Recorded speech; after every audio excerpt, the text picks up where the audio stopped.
Call for entries 2022. We are excited to see everybody today.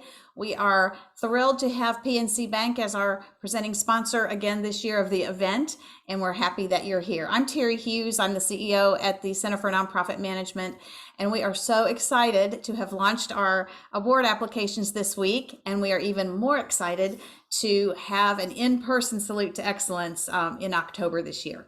So we will give you details on the event itself very soon, but today is going to be all about making those award applications the ones that the panel reviewers pick as the very, very best. And so that's what we're going to try to help you do today. Just a quick housekeeping: mute yourself unless you're talking, and you can send questions or resources to Catherine and Kelly in the chat. And we do ask that you refrain from private messaging our panelists while we are in the session. Feel free to contact them afterwards, but so that their attention can be fully on being present with us today. We are recording this session, and any events and resources that are presented today will be included in a follow-up email that you'll receive from Catherine tomorrow. And we have also turned the closed captioned option in Zoom on if you want to utilize that feature. So we're going to, this will be an opportunity for our CNM members to gather and ask questions about the application process for Salute to 2022. You'll hear from our Salute Planning Committee, our award funders, some past Salute winners who will share insights on the application process and the overall experience of writing a great application and being a finalist. If you have additional questions, as I said, put them in the chat. I am wanting to get things kicked off. We'll give you a little history about Salute to Excellence. We think it is, it says right here on my script, we're in our 29th year, and that is even a surprise to me. I thought it was the 28th, so where have I been? Salute to Excellence is CNM's annual nonprofit award ceremony. We like to call it the Academy Awards of nonprofits. And to our knowledge, it is the biggest, both in number of people that come and in dollars awarded, of any sort of nonprofit awards in the country. So that's a point of pride.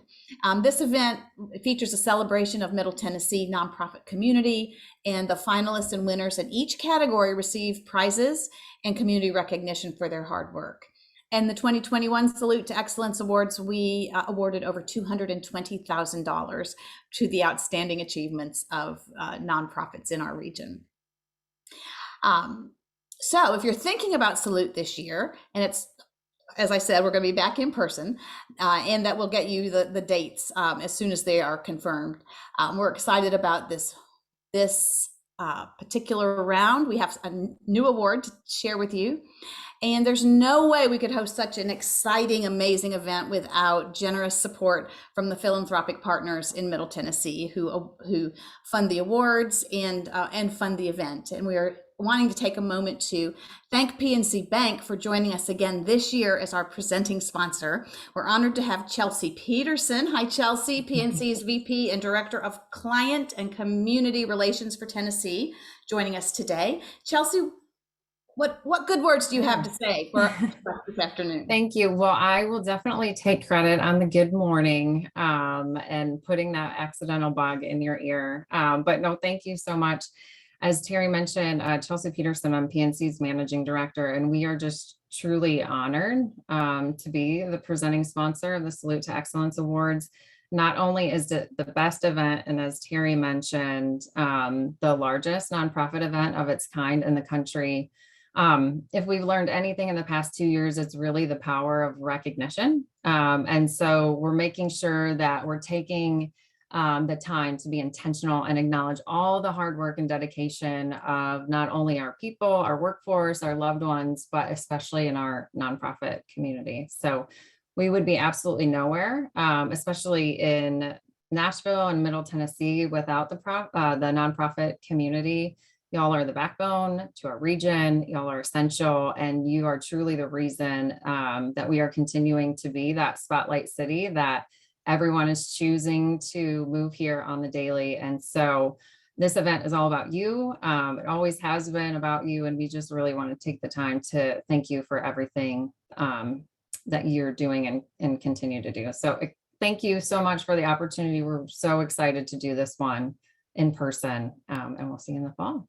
All right, Chelsea, thanks so much. Thanks for the kind words. And we just love the amazing work that PNC is providing in the Middle Tennessee community. You guys have really come in and made a big difference in the community already. So beyond the CNM staff that supports this event, there's two incredibly talented individuals who graciously volunteer their time to make this event possible. And that's Nathan Green from Vanderbilt University and Terry Vo from Comcast. And I want to introduce you to Nathan right now. He is our 2022 Salute Event Chair. Nathan, what's on your mind today? Well, thank you, Terry. I'm just honored to be, kind of echo what Chelsea said, honored to be with really the leaders and the backbone of this wonderful community. Our nonprofits do the blocking and tackling everyday work that meets the needs of our fellow citizens and really makes Nashville the kind of community that it is. And so, again, as Chelsea said, recognition is the key here. And all of you are winners and leaders in your own right, and for you to participate and for the Center for Nonprofit Management to have such an event as long as they've had to recognize you and the impact you have in our community. On behalf of Vanderbilt University, we're extremely happy and proud to be a part of this. And I'm personally very excited to be engaged in this event. And it's even more fun to have a co-chair like Terry Vo, who's the Wonder Woman of all Wonder Women. And so we have an excellent team. CNM's got all this momentum. And for this type of an event at this time, coming out of a pandemic, that all of you were champions and heroes in taking care of people. I just can't wait to be a part of this event and embracing and recognizing each and every one of you. So first of all, congratulations for where you are and what you're doing. And I look forward to celebrating with you later this year. Thank you, Nathan. Wow. What great words. And I don't know about how the rest of you feel, but Chelsea and Nathan just got me all pumped up for the work that we do in the community. So, so everybody, I hope you're ready to learn about what's new and different with Salute Awards and applications this year. We're going to touch on some common themes that apply to the Salute Awards and some common, sort of FAQs that we receive throughout the year.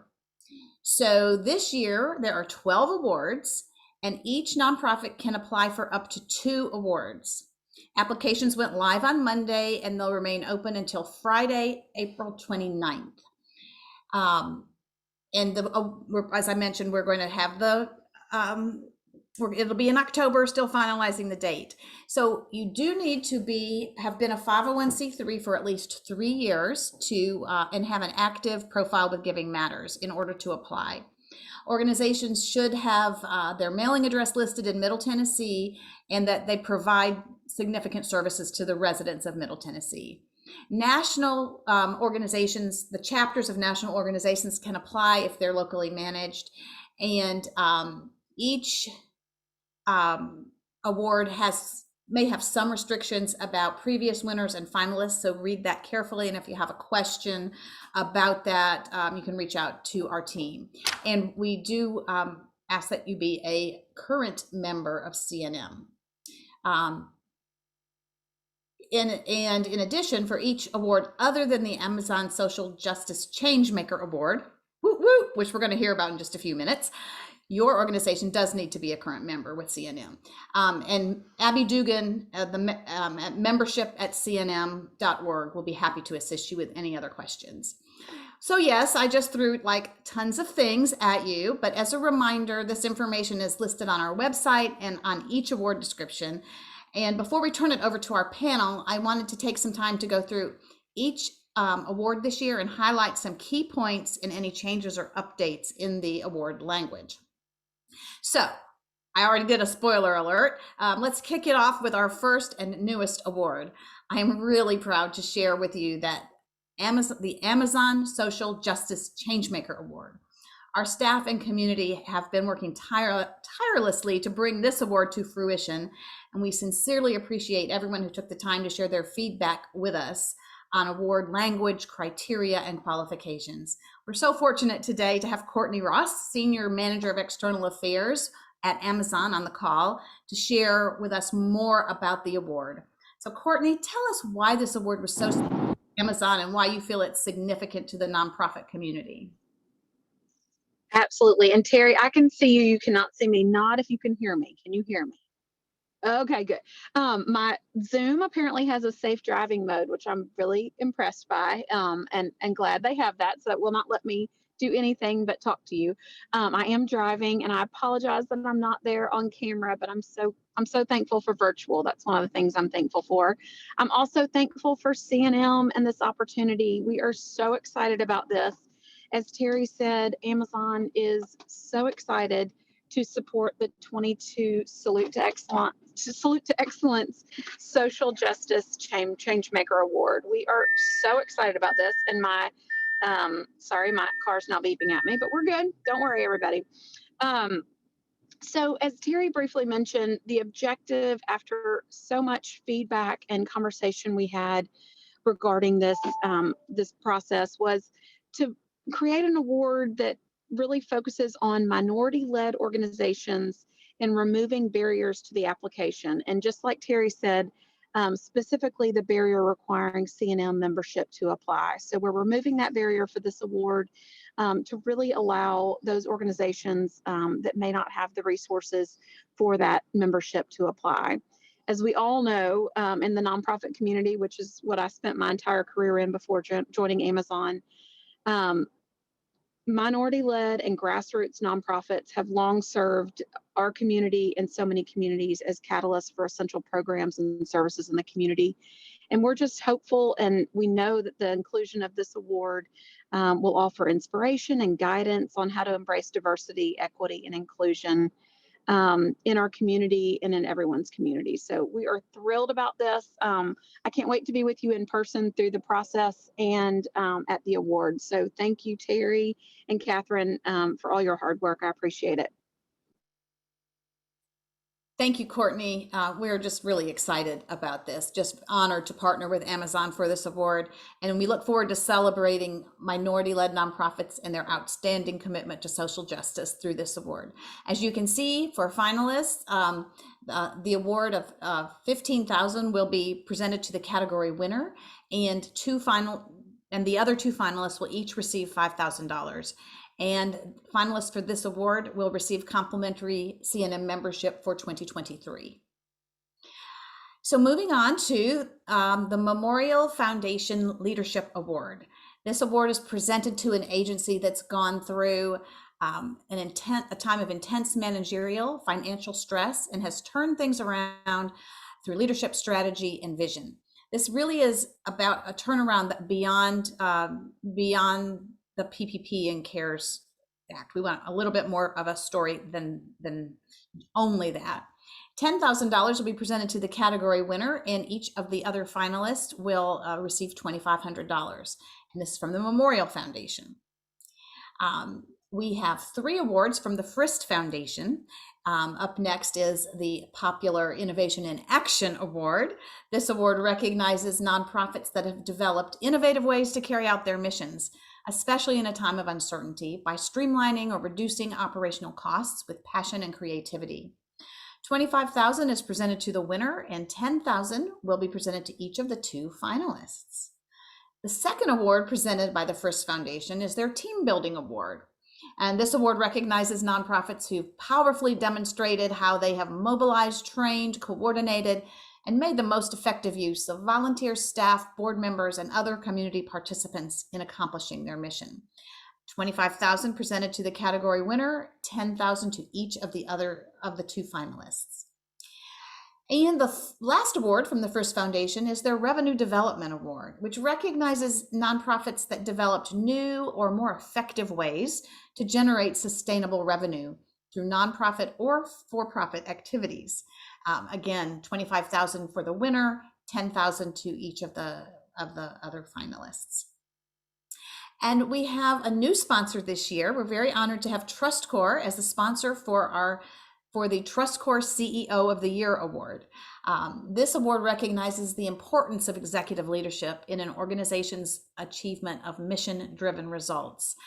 $5,000 will be presented to the category winner, and $500 to the 2 finalists. $1,000 were presented to the 2 finalists. Sorry, I was on the wrong. and then we have next the Truist CFO of the Year award. And we're proud to well, we would say welcome back Truist, but last year it was SunTrust, now Truist, and now it is Truist. So really, it's the first year it's been Truist for another year of partnership for the CFO of the Year award, which recognizes a financial manager who has enabled his or her agency to continue or improve its programs through sound financial management practices. An award of $5,000 will be presented to the category winner, and that amount is to be split equally between the individual and the organization. And $1,000 will be presented to each of the two finalists, and again, a split between the individual and the organization. And that's also the same. There's a split in the CEO of the Year award. I didn't read that right, but that's what split means. And then we have the Kraft CPA Board Member of the Year award. Kraft has been a long time sponsor of this award, and it's such an important one because it recognizes a board member who's really shown exemplary leadership, commitment, advocacy in his or her role on a nonprofit board, especially during times of increased stress and crisis, and we have had those these last couple of years. $5,000 is presented to the category winner, and that goes to the agency, and $1,000 will be presented to each of the two finalists. And then the next award is the Diversified Trust New Generations Award. And again, this is a really fun award. We're so thankful for Diversified Trust. They've been doing this a long time as well.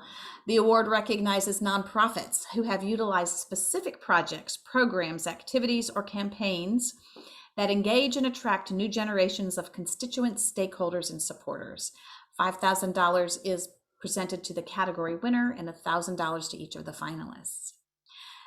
And we're not supposed to have favorites, not favorite children, not favorite nonprofit agencies, not favorite awards, but there's something very, very special about the Erie Chapman Foundation Radical Loving Care Award, because it recognizes individuals who are providing care or assistance to clients at a nonprofit agencies. And these are essential frontline folks that are giving care in direct service.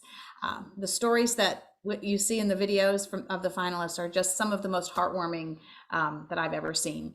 And in this, for this award, $5,000 goes to the category winner, split between the individual and the agency, and $2,500 is presented to each of the two finalists, also with a 50-50 split. And then next we have the Piedmont Natural Gas Sustainable Practices Award. And this one, it's becoming more and more important that we're sustainable and that we take care of our earth. And this Piedmont has known that for a long time. And they focus on the environmental impact and sustainability contributions that local nonprofit organizations have made and are making in the greater Nashville area. $6,000 is presented to the category winner and $1,500 to each of the other two finalists. And our last award is the United Way of Greater Nashville Community Impact Award, which recognizes a nonprofit organization or a collective group of organizations working in the field of health and human services who impact and advocate for entire populations by working on long-term structural changes to eliminate barriers, expand access, or improve care for whole populations of people who lack access to resources. $20,000 is presented to the category winner, and there's one finalist organization on this award, and that organization receives $10,000. So I hope you're starting to think about which awards would be the best opportunities for your organization. With over $200,000 in prizes award money this year, there's a lot to be excited about. So now that you know a little bit about our awards, I'm going to turn this over to my colleague, Catherine Swanton. She's C&M's Senior Manager of Marketing and Special Events, and she's going to walk you through more details, resources on the website, and how to submit an application for a Salute Award. Catherine, tell us what we need to know. Awesome. Thank you so much for sharing that, Terry. I really appreciate it. This is my first year really truly supporting Salute, so I've had a lot of fun learning how everything goes. So I just kind of want to walk you through where everything is on our website so you know where to find applications. Go to our homepage, and then under the events tab, you'll see a drop-down menu that's exclusively for Salute to Excellence. If you click on that, that will take you to our main Salute page. So any updates, any information we have on Salute, you're going to be able to find here. It's got a little bit of a blurb about the history of Salute, some of the details for this year. We always have a different video featured here. And then the links here are going to be really what's going to take you to the next phase. So once we're done with this recording, I'm going to have that uploaded onto here. So if you miss something from the call today, you'll have a way to access it after. But the links here are going to be the most important. So in our FAQs, these are the questions that we typically get for Salute Awards, the criteria, things like that. It's a great place to go if you've got any particular questions on Salute. We do publish who were the last winners for the last few years. And what's kind of great about this is you can go from that to looking at some of their videos and kind of see like what was the story that these organizations shared and that kind of helped make them the finalist. Also, if you're new to your organization and you're not sure if you've been a winner or a finalist in the last few years, each award has some criteria as to your eligibility to reapply if you've been a finalist within the last few years. So it's a great place if you're unsure if you would qualify, that you can check for that. This link will take you to our full show. So last year, everything was virtual. We do have the full show up on YouTube. You can also access each individual video. So again, have an opportunity to kind of take a look at, who are the past winners and what they submitted. So this link right here is going to be what's the most important to you for when you're applying. This will take you to our application page. And we've got some really good tips here that we kind of really want to hit and highlight home. The application that you will apply for a Salute application through WUFU, and it does not have the ability for you to save your work. So we do kind of give you a heads up. It takes about 30 minutes, give or take, depending on the questions. So budget about 30 minutes to complete the application. We do recommend that you pre-type up your responses to the questions in a separate document. And then all that you have to do is take that and copy and paste. If you start your application and then you leave, your information will not be saved. So just kind of keep that in mind in your planning. As Terry hit on earlier, applications will close on Friday, April 29th. Try to make that nice and big so you guys can see that. But down below, you'll see the information for each award that we have. And so you'll have the title of the award, you'll have a separate document with the award description, and then a separate document with the application. And so since Amazon's the new one, I wanted to open up that and kind of show you what you would expect to see here in the application. So you'll have the title, the award summary, a little bit about what the award is. Like Terry hit on earlier, it'll have a description of what the prizes are for the finalists, and then the different requirements for each one. And definitely go through that because they do vary per role. And then these are the questions. So on the second page of your application, you're going to have different questions for you to answer. And, and your response is going to be what the panel is going to look at to determine who will be the finalist.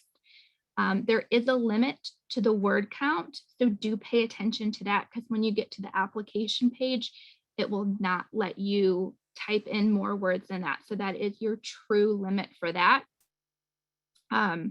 And then let me stop this, and I'm going to open up the actual application page. So when you actually get to apply, each award is going to look like this. So what you saw in the application before, it'll have a little blurb about the award. Same thing with finalists, the different requirements, and then the criteria for previous winners and finalists. This is all going to be repeated from that page to here as well, so you have it all in one spot. So on the first page, you'll see some basic information. Anything with a red asterisk is a mandatory field. There will be an opportunity for some of the awards to upload additional documents. There is information on the application, especially like if you're uploading a logo, we do ask for, high quality graphic for us to utilize.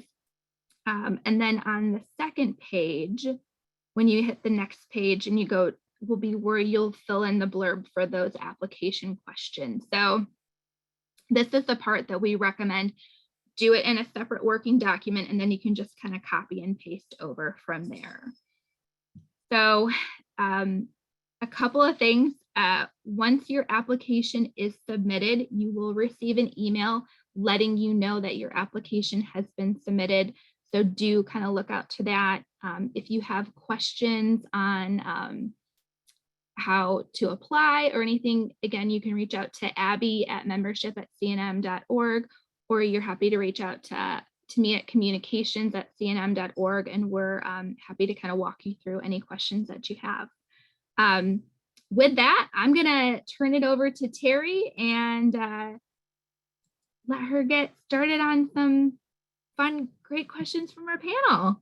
Super, Catherine, thank you for walking us through that.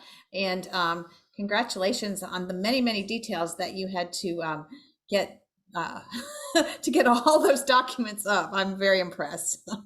I'm very impressed. Oh, did you want to talk about what to expect after applying?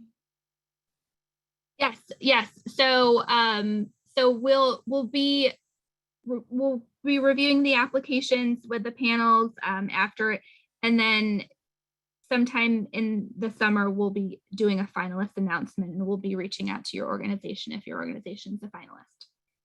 Super, thanks. That's want to manage expectations about when we'll be hearing from things, because there is a little bit of a radio silence after you put your application in, so not to worry.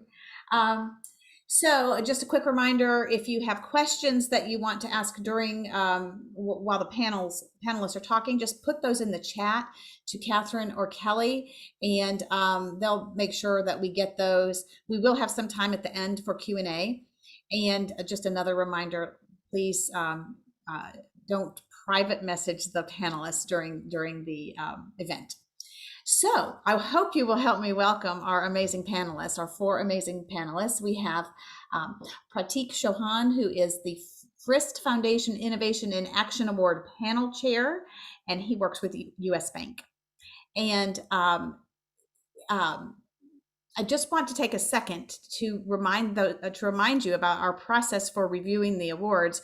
We have usually about 100 people in the community who volunteer to be on the review panels for the awards, and many of them require site visits, and it's a really wonderful volunteer opportunity and commitment from these folks. So we're excited that Pratik is chairing this award this year.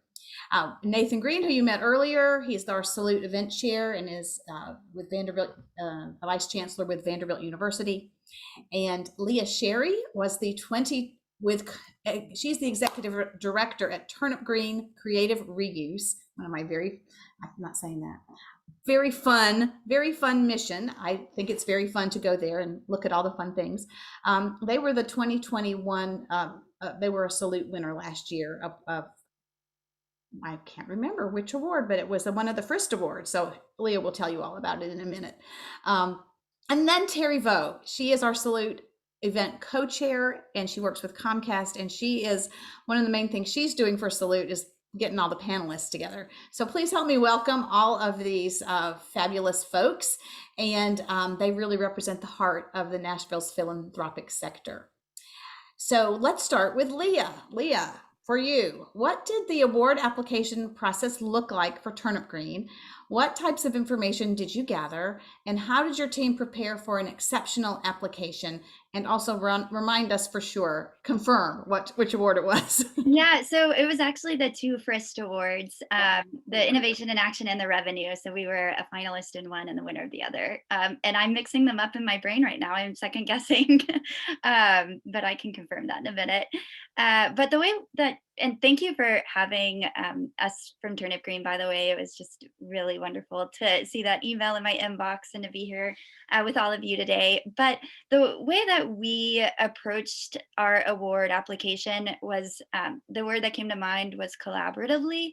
I mean, there's no way I could do everything at Turnip Green. The reason that we, all of the success that we do have, it's because we have an amazing team, including community members, our volunteers, our staff members, our teachers, our students. Everybody is a part of the puzzle that makes up Turnip Green Creative Reuse. And so it's really important for us to include as many perspectives and voices in all that we do, including these applications. So we had different team members, a few different teaching artists who work with us. And then we had a few of our youth who work with us through our Turnip Sprouts programs. And we had them help us with the application too, just to make sure that their stories were being represented and we were telling our story authentically. And it was very fun because we made a visual presentation. We're very visual people, and we think that helps us tell our story better. So we did a slideshow to present our application and or for our interview, and then we actually had one of our youth that helped us with the application present on that and tell their perspective. So collaboration was the way that we did it. It's easy to miss things if it's just one person, and you're going to get a lot more information and just learn a lot more too whenever you involve all of these different voices. So you did your application, and then when you were selected to have a site visit, that's when you did your presentation. Okay, and we did that virtually, which I think we're continuing virtual again this year. That seems to work quite more efficiently. The things we learned through the pandemic. All right, Leah, thank you so much. I'm sure people will have more questions for you as we go along. So this next question is for Nathan, Pratik, and Terry. And we'll just round robin it. Let's start with Terry. Tell us a little bit about the deliberative process and what reviewers take into consideration. What do they use as criteria? Well, I said I was going to start with Terry, but Pratik, actually, I'm starting with you. I'm reading my script now. I'm starting with you. Would you like to go first?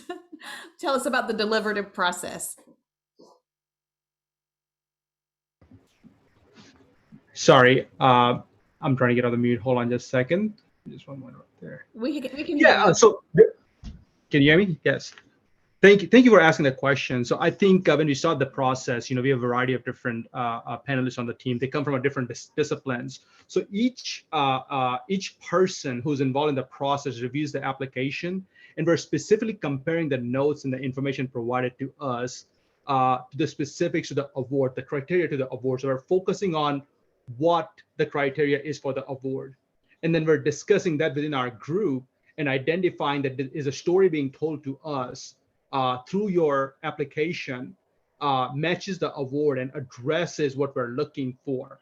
And so there's a lot of time being spent on the process in understanding your application, reviewing the examples if you have any, and then comparing to award to make that recommendation who we think should be the winner. Great. That's very, very helpful, setting the stage. All right, Terry, what do you have to add? Sure. Yeah. And for me, I can speak to when I was serving on the board member of the year. So what we did was for my committee and for my panel, we had everyone review everything. We used the same criteria. And then we asked everyone to come into our group meeting with the top 10. And so with that, it really helped because, there could be 50 applications and there's just no way we can go through all 50. And that really consolidated that. And then from there were conversations. And of course we had to choose our final three, which is always so hard, but that was very helpful because we level set it. Everyone had the same criteria when they were reviewing it. And I could not agree more, just reiterating what Pratik said. We really focus on what is on the award description and really focus on staying steadfast to that. Super. And so you had your group do individual work to cull it down, and then then you were able to, because I imagine that the top 10 was not dissimilar. Yeah, exactly. So that made it really nice because we had really robust conversation, and then we had to kind of go back and forth and then break it down. So then, we tried to, I know we were like trying to go top 5 and then the final 3. Right. Okay, great. Nathan, anything else to add on this one? Well, I think the consistency and everybody kind of operating from the same page on the songbook is really important, so that we're really comparing apples to apples. I think it moves the process along. I think it's fair for the applicants if we use that kind of approach. And I think the one most important point that's been mentioned by both is, does it apply and is it aligned with the award that we're actually considered granting and that they're applying for? And different organizations and different nonprofits who have different missions approach that in different ways.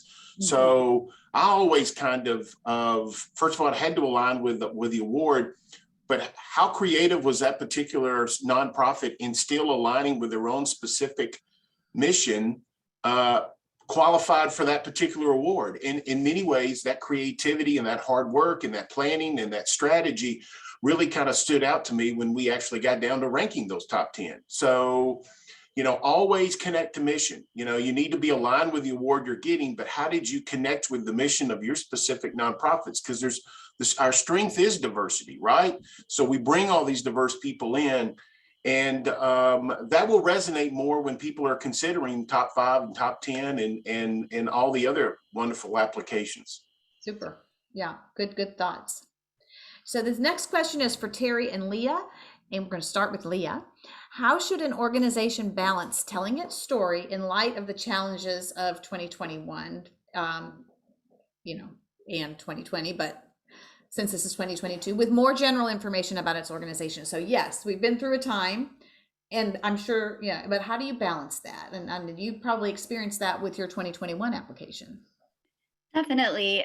One thing that I've learned to do, because when I first came in and started writing grants and I wasn't getting all of them, I just started making calls and asking, like, what can we do better? And my biggest takeaway from that is letting a lot of different eyes be on these grant applications in advance and asking these specific questions of, do you understand? And my sweet father, who loves me very much but has never understood what I do, I can show him the grant application, and if he can understand, then I'm like, okay, so this is very succinct and very clear. So really just getting other eyes on it. Of course, we understand what we do. We're doing it every single day. I think definitely sprinkling in these stories of, like, definitely starting with the mission, your core values, and explaining the core of what you do is important to start with, and then supporting it and supplementing it with a story is really important. Of course, during the pandemic, we had a lot to pull from, but yeah, just cross-check with some different folks, maybe outside of your regular network. That's my tip.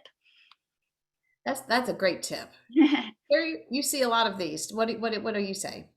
Yes, for me, I definitely encourage everyone to start today, not a few days before the application is due. I see some smiles and some nod heads, because I think that sometimes can get in your way too. Because I think with what Leah said, and then my suggestion is start today, because it's not going to be perfect. But if you can start really kind of throwing on the wall all the stories that you think might work, might be a great fit. And then from there, you can start tweaking it and then go to getting it reviewed from Leah's suggestion is really helpful, because sometimes you think you've got the greatest idea, but like all of us, right? Once we take a minute, review it, you're like, maybe that wasn't the best idea. So I think I really encourage you all, you have until the 29th, and don't start on the 28th. Excellent advice.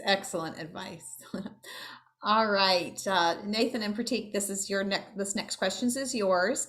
From your experience, what are review panels looking for in the written application, and what advice do you have for new applicants? I know we've talked a little about this already, but Nathan, anything more on new applicants or what you're really looking for in a written application? Well, I think the point was made, understand that there are space constraints. So you have to be clear and concise. And I think it was Leah that said that is that you've got to figure out how to tell that narrative, how it all comes together. And so telling the story, making your point, showing the impact, aligning it to your mission, but doing it in a clear and concise way with good examples that would resonate is always going to receive the kind of strong response from people that are reviewing it. Thank you. Pratik, what do you have to say? I completely agree. I think what Leah made a comment about connecting with some of the people outside the network to understand what works, what doesn't work. I think that's important. Examples are important. So, give you an example. Last year, we looked at 60 plus application as a panel, and we had to narrow it down to a winner and two finalists. And so I think having a very concise story with an example that allows us to remember, because we're looking at 60 applications. So once we, the attention is grasped and we connect with the story, I think you're able to go further than just telling what you're doing. And Leah is exactly right. You guys live this every day, so you know exactly what you guys are doing. For me to understand something, I'm a banker, so for me to understand something, I need to have a story. And if I can anchor to a story, then I'm able to make an advocate for you and your team better. That's an excellent analogy. Thank you for the real life example. Thank you for that, Pratik. All right, so the next one is for Nathan and Terry.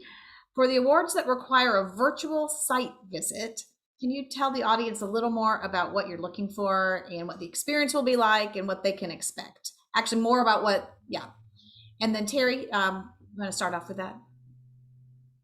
Sure. So whenever we did the sites, I was in person. So I think what was really helpful is to really be prepared from what you wrote and then making sure it comes to life when you're meeting with the panel, because they want to understand, and they're going to have some gaps, like Pratik said, maybe I didn't understand quite this or that, and they're going to ask that. And so whenever you're preparing, really think about what questions, anticipate that and be prepared, and then really show out. I think it's a moment for, your organization to shine, and the fact that you're a finalist, be proud of that. And so definitely, and I think one thing that is really good too, that Catherine they put the other finalists from previous years. So in your category, go and look. Go and reach out. I think that's one of the best things, about our community and nonprofits. They want you to win too, and so reach out to them, previous winners, previous finalists, and get their feedback, because I think that's going to really give you a huge leg in preparing. And then you can, of course, personalize it to your organization. Oh, that's a beautiful suggestion. Nathan? Well, I don't know that I could say it much better than that, but the people that know me know that I will try.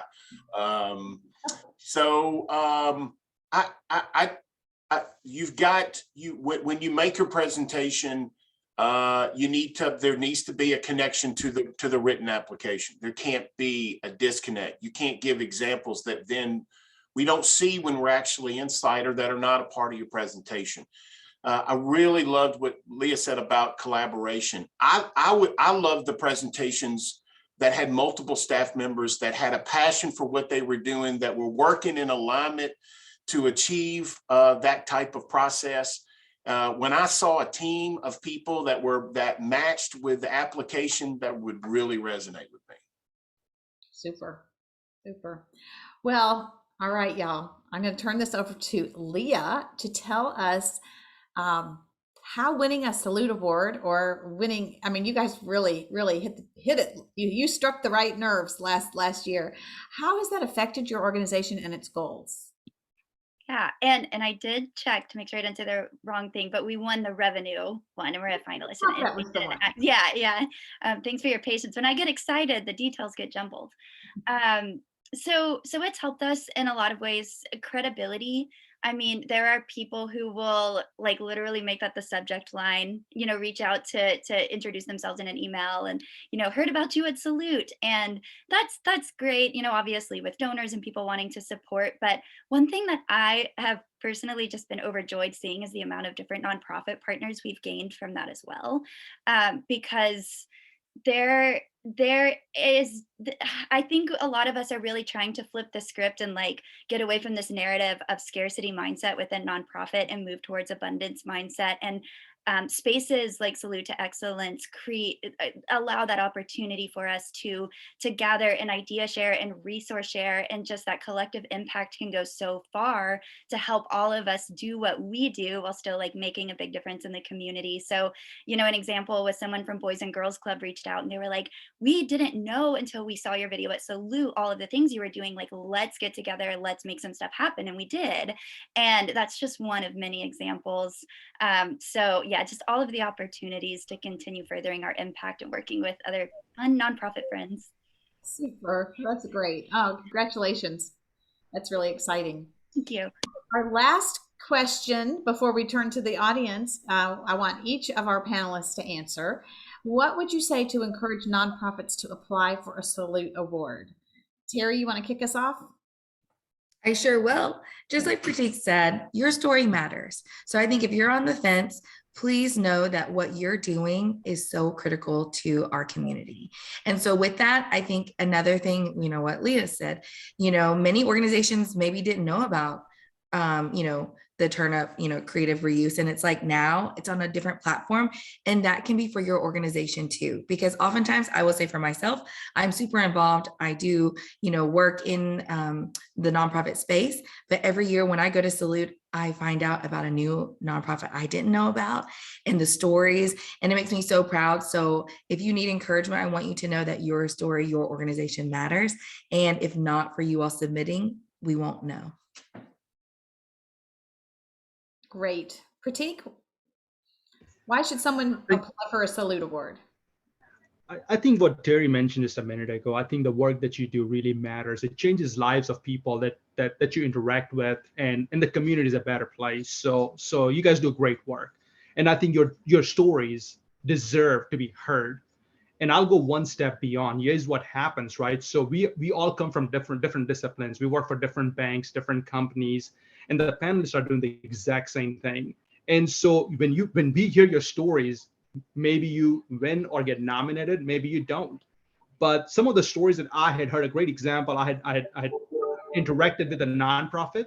I'd heard their story. I loved them so much. I told one of my clients. And 2 years ago, one of my clients actually wrote him a $100,000 check as a charitable contribution, donation. And so your story might, it's not just limited to what's happening within the scope of CNM. It goes way beyond that. There are some stories I've shared with so many different people because we interact with different people. So I think it's very powerful, and dig deep. Just you may be focused on a singular category. Explore within the organization. You may qualify for 2 different application, and you might, qualify for innovation as well as another one. So make sure you do explore opportunities and apply, and do a great job of storytelling. Your story goes way beyond just entering the application in the system. It goes beyond the computers and the paper that you write on.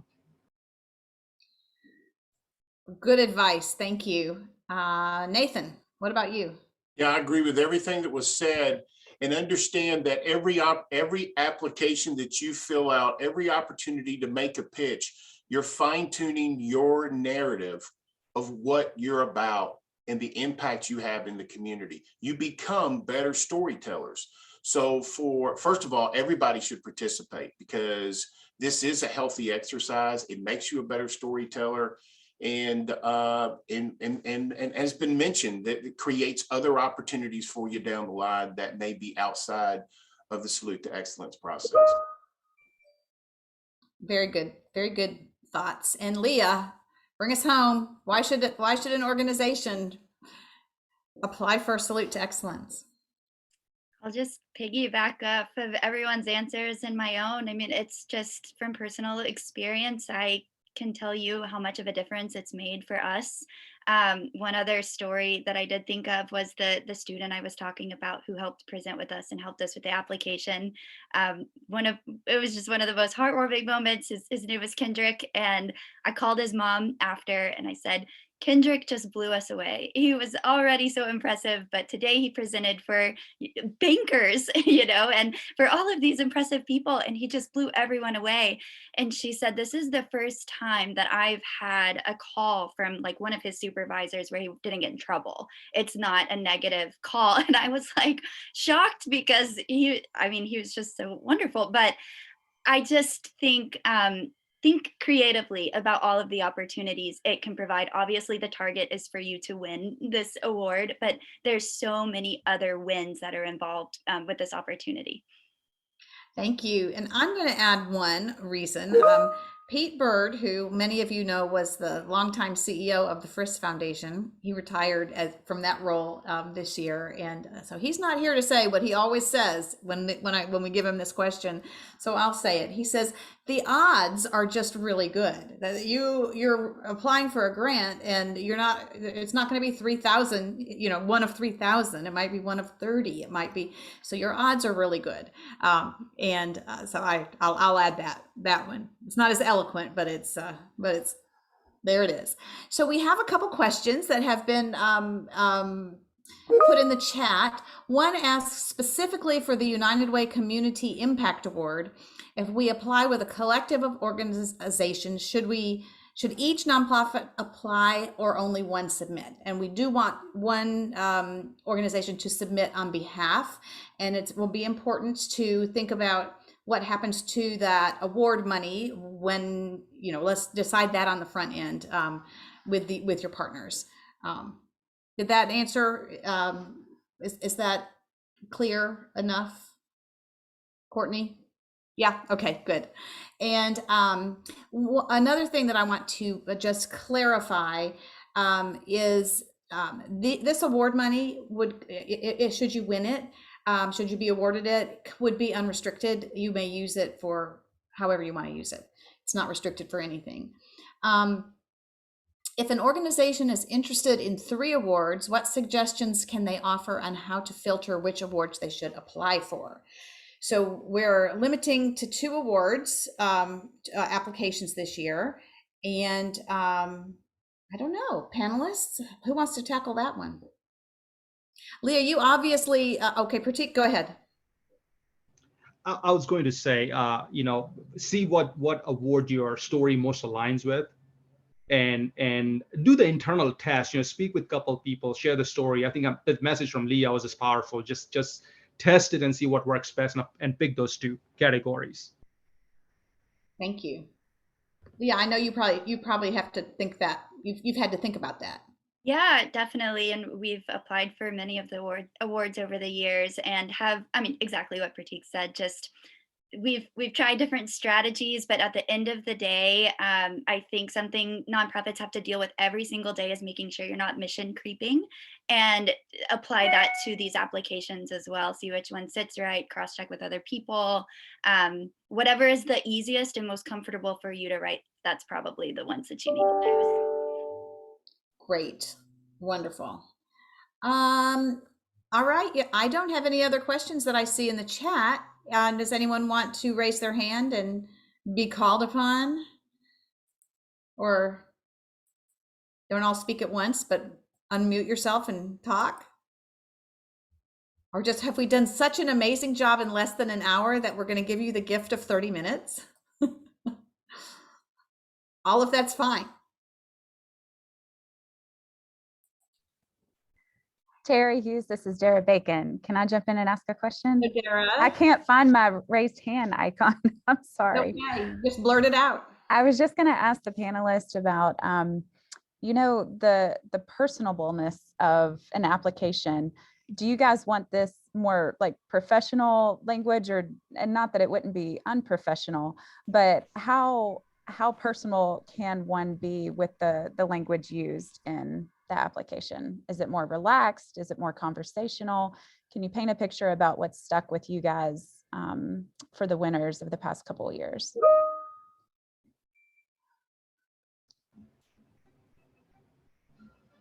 Crickets. This is a really, I mean, great question, right? And I think, honestly, I would say it reflects and is based on the award. So for example, I think for board member of the year, I think you can get really personal, right? Because this is specifically, I mean, we're talking about this, and then also like CEO, CFO, you can really talk about this individual. I think as we get to the organizations, I would say it's probably a little harder. And so just, I think, be clear about that. And then I think you can make a story personal without, guess, I think I would still encourage you to be as formal, as possible when we're reviewing it, being a professional, like award, like application, and when everyone's reviewing it, so that people, I would say when the panelists are reviewing it, they don't read it incorrectly, right? Where they're not seeing like, oh, they didn't take it so seriously. And I don't want that to be an issue for any application. Anybody else have a thought? Terry, you're correct. So one of the things we had last year when we did a review of applications, we had a couple applications that was not properly written, and one of the panelists was she brought up the conversation. Oh, they didn't take time to present it well, or did not do spelling check. So I think some panelists, again, it's such a diverse panel that it's hard to answer the question from the single point of view. Although I would just say, I would echo what Terry talked about, as tell your story as effectively as you can, and be as clear as you can in your presentation to us. So when we're looking through 60 applications, that we can anchor to your application. If you can find something that we can anchor to, then we will remember it. Every applicant that I can think of that we remembered had a great storytelling in it. Excellent. Does that help, Dara? All right, good. Apply early, apply often, Dara. I'm just kidding. Apply twice. I just cracked myself up. All right, so we have one more question, and we may want to get a little, I'll throw it out there, and if you need more explanation, we can ask the asker to, the inquirer to explain more. The question, nonprofits do amazing work.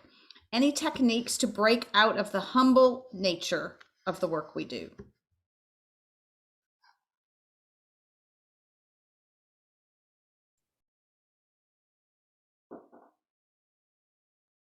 I'm thinking, okay, Leah, go ahead. I just love that question because I think it's a journey that a lot of us have been on. And one thing that our organization does is we use the radical candor model. And it's not just to challenge directly and care personally when you have to have tough conversations. We use it to have empowering conversations too. We've really noticed, especially with women on our staff in particular, there's a lot of sort of minimizing, and we just focus on that as an organization to build it into our culture. And everybody makes fun of me because my quote is try again. If I hear a sorry, yes, oh, she has it right there. I love it. Everyone should have a copy of that book and listen to the podcast. And if you do have the opportunity to bring it into your organization, it has just been a game changer for us. Yeah, everyone should challenge everyone to just normalize that every single day, not just in this application. Great. Anybody else want to take that one? I'm putting this in the chat, radical candor.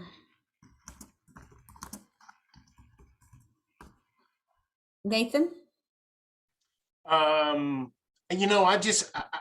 think I think we all try to, the humility, the humbleness that we show in how we go about what we do, and in many ways the real critical work that we do in the community. I mean, many people are doing some very, very tough stuff that can be emotionally draining and at the same time empowering and uplifting. And so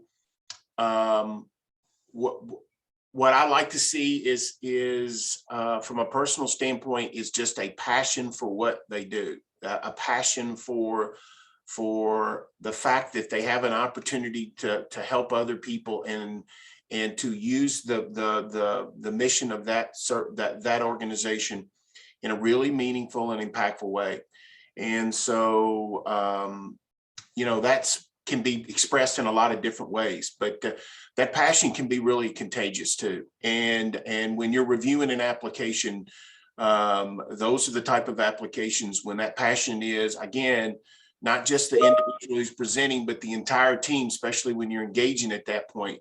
It's very contagious, and it really matters when people are reviewing applications. Great. Catherine, did you have another question? I think one just came through maybe. Yeah, I had one that just came through the chat real quick. The question is in regards to the application review process. Does the applicant's relationship to the funding source matter? For example, if you have been funded by that specific source, does it give you an advantage? Likewise, if a funder is not familiar with the work you do, does it give you a disadvantage? Oh, that's a great question. I'm going to start because no, it is, there should be, we have tried to design this in a way that there is no inherent advantage or disadvantage from that standpoint. That's why we have these community review panels where occasionally a funder does sit on their panel, but mostly they don't even sit on the panel, and they're far outnumbered. Their vote does not count more than anyone else's. So we have tried to keep it neutral from that standpoint. Now, some nonprofits are better known in the community than others. So, but really, that's also going back to focusing that the reviewers are focusing on the application. There's criteria, there's a rubric in scoring, and a deliberative process. So anybody else who's had the experience of serving on a panel, want to take that? Add to that? And I would say for us, for example, if someone on the panel serves on that board, we really actually just try to move them to another panel. So we have really worked hard on equity. And so if there's a conflict of interest, we have made sure, we want, of course, our community members who are involved to serve on it. But if we see that, then we've actually just moved them to another panel, and everyone's been really gracious about that. That's a good point. That's another element that could skew. And so we want to have as impartial a jury, because that's really that's really what they are. They're called that in other awards. They're called juries. We want it to be impartial for sure. Nathan, you're unmuted. Did you have some wise words for us? It's just never really come up. And as Terry mentioned, as someone who did the creation of the panel chairs, you avoid those. You have full transparency, and everybody's been great about it. And we've really done that. That's kind of the secret sauce of this wonderful event, is that the way we've set this thing up and the commitment on the part of the people like Terry who put these panels together is that we do a lot of work on the front end so that a lot of these issues really don't come into play. We can really then focus on the great work being done. And one of the things that we've really worked hard on, and particularly last year especially, and it was Terry's first year to be involved in this, is really making sure that our panels are reflective, our panel reviewers are reflective of our community. And we increased the diversity in our panel members significantly last year. Terry, thank you for your thoughtful work on that. And I think that also helps on a panel, making it looking at all perspectives are brought in. I don't have any more questions from the audience. Do you, Catherine? I've got one question here. So if nonprofits apply for an award and they're not a finalist, will they get any feedback on why they weren't selected or what they could do differently in the future? Does anybody want to take that? All right, so we have a whole new salute team this year. And just putting it out there, Catherine and Kelly are jumping in to shoes that they have not filled before. There is no question that they're going to fill them very, very well. We are always happy to talk with interested folks about that, but we don't have a formal way of writing to you and saying you were not selected because. But if you wanted to call and check in with us, we can see what of course, we're not on CNM, we are not on the review panel. So we were not there for the deliberation. But we always love to talk to you and can kind of walk through things with you. But that is another reason why we have the community review panels, is we love all of our members and we don't want to be in that position. Nathan, did you? Yeah, well, I hope I don't get in trouble, but the panel I was on, I was contacted separately from someone who was not a finalist. And I had a really great conversation with them that a couple of years later, Vanderbilt ended up doing some partnership with and sponsoring some of the stuff that they did. So no one told me that I couldn't do that, so I did it anyways.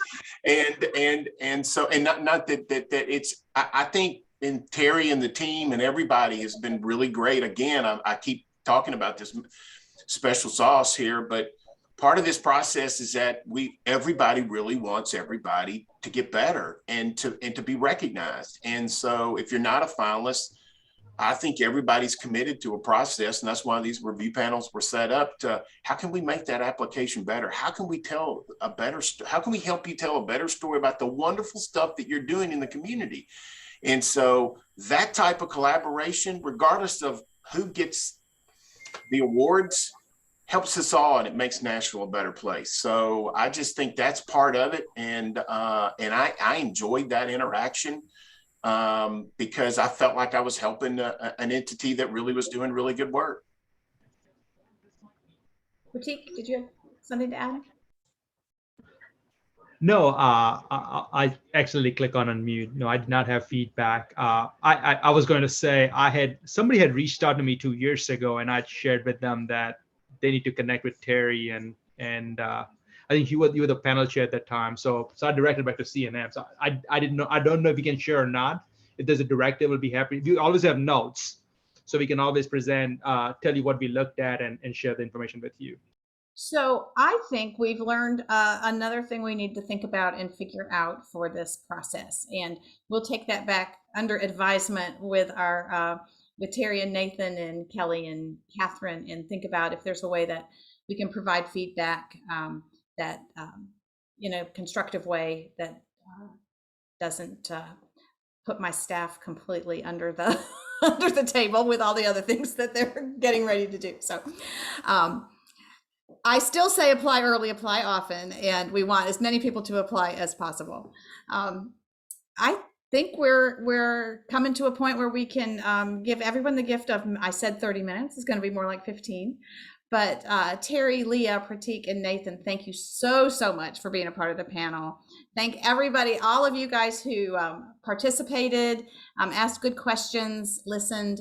We're really excited about this gift to the community to uplift what great work we're doing in the sector and have the opportunity to award excellence. So watch for date and place, and we'll get an email out to you tomorrow. Will that come directly from you, Catherine?